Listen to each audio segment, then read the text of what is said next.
Les Invalides envahis par les espions et les services secrets. Et oui, le musée de l'armée propose une étonnante exposition baptisée Guerre secrète. Elle est consacrée aux stars du renseignement, de Mata Hari à Laurence d'Arabie. Sébastien Thème s'y est rendu.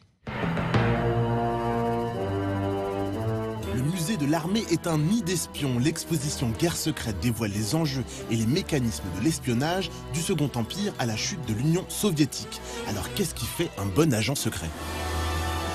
Être dans la simplicité, se convaincre par ses idéologies, se fondre le mieux possible, mais j'ai encore pas mal à apprendre. Le bon agent, on n'est pas capable d'en parler puisque son action est censée être secrète. Du milieu du 19e siècle jusqu'à la fin de la guerre froide, le souci des ingénieurs qui travaillent pour les services de renseignement, c'est de miniaturiser le matériel, de le rendre discret, de le camoufler, alors sous des formes d'objets de la vie quotidienne.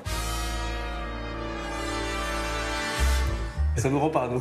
c'est toute une construction de la communication, de l'information, et c'est ça qui est intéressant. Ça nous permet aussi de voir une facette de la guerre qu'on n'a pas l'habitude de voir.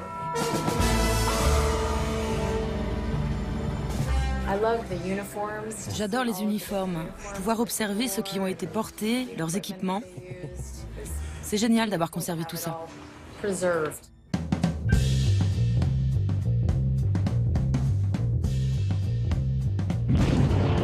se rend compte que finalement, à une même période, avec des technologies qui évoluent, les ingénieurs des services de renseignement, mais aussi les scénaristes de la fiction, créent les mêmes idées. Alors ça donne des objets assez ressemblants, qui ne veut pas dire que la fiction s'est inspirée de la réalité, puisque cette réalité est censée rester secrète, mais qu'à un moment donné, les deux, la fiction et la réalité, ont les mêmes idées et créent les mêmes matériels.